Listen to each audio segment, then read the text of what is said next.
यो कथा नेपालको कुनै पहाडी गाउँमा मदन भन्ने पात्र र एउटा रहस्यमय वन मान्छे बीचको भेटको बारेमा छ। अनि त्यसपछिका घटनाहरू, द्वन्द्वहरू। हो, त्यही भेट अनि त्यसपछिको द्वन्द्व। हाम्रो उद्देश्य चाहिँ कथाका मुख्य घटना, पात्रको अनुभव अनि यसले उठाउने प्रश्नहरूलाई केलाउने हो। हामी कुनै पक्ष लिने छैनौँ, होइन?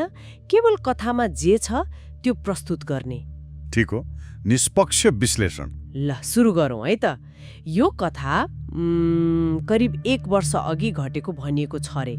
कथाको मुख्य पात्र मदन, उनी आमासँग बस्छन्, होइन त? हो।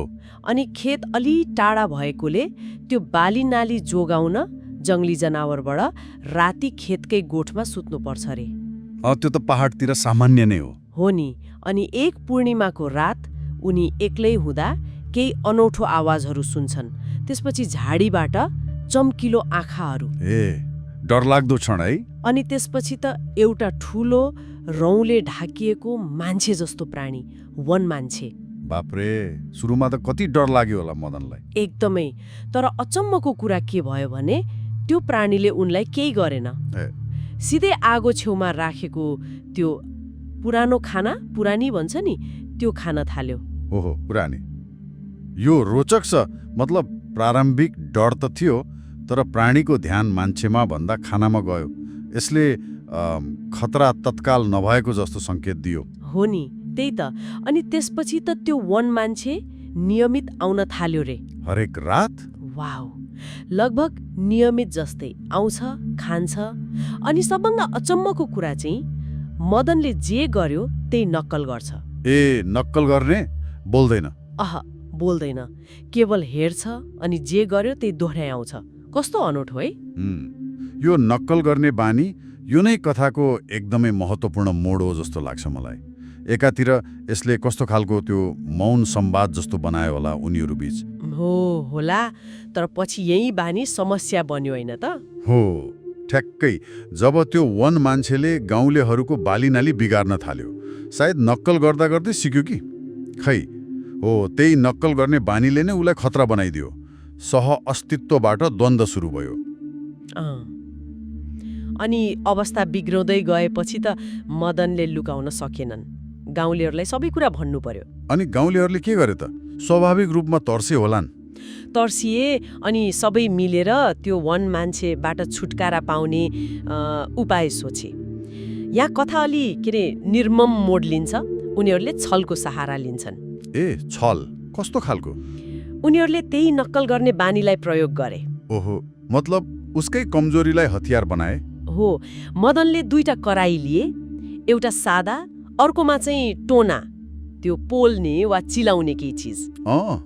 बुझे, नक्कल गर्दा हानिकारक चिज प्रयोग गरोस् भन्ने। ठ्याक्कै।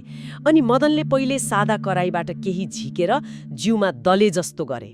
अनि वन मान्छेलाई नक्कल गर्यो टोना भएकोबाट। हो, अनि त्यसपछि झन् मदनले बल्दो दाउराले आफूलाई छोए जस्तो मात्र गरे। तर वन मान्छेले त साँच्चै छोयो होला नि नक्कल गर्दा त। हो नि, अनि त उसको जिउमा आगो लाग्यो। कस्तो भयानक। ऊ एकदम चिच्याएर पीडाले कराउँदै जङ्गलतिर भाग्यो रे। अनि त्यसपछि के भयो? त्यसपछि ऊ कहिल्यै देखिएन।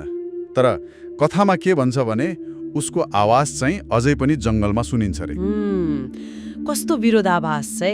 जुन नक्कल गर्ने बानीले एक किसिमको सम्बन्ध वा बुझाइ सुरु भएको थियो, त्यही बानी उसको विनाशको कारण बन्यो। हो, कथाले डर अनि त्यो अज्ञातसँगको सामना, समुदायले आफ्नो सुरक्षाका लागि लिने कठोर निर्णय सबै देखाउँछ। आफ्नो अस्तित्व रक्षाका लागि मानिसले अपनाउन सक्ने चरम उपायहरू पनि।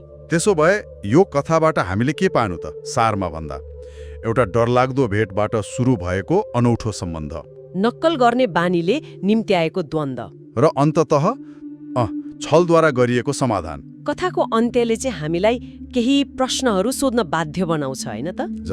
जस्तै के त्यो वन मान्छे साँच्चै थियो भने के थियो? अनि गाउँलेहरूको कार्यनैतिक रूपमा कति सही थियो, कति गलत? जवाफ त छैन कथामा, सोच्न छोडिदिएको छ। हो, र यसले एउटा अझ गहिरो विचार पनि उब्जाउँछ जस्तो लाग्छ। के होला त्यो?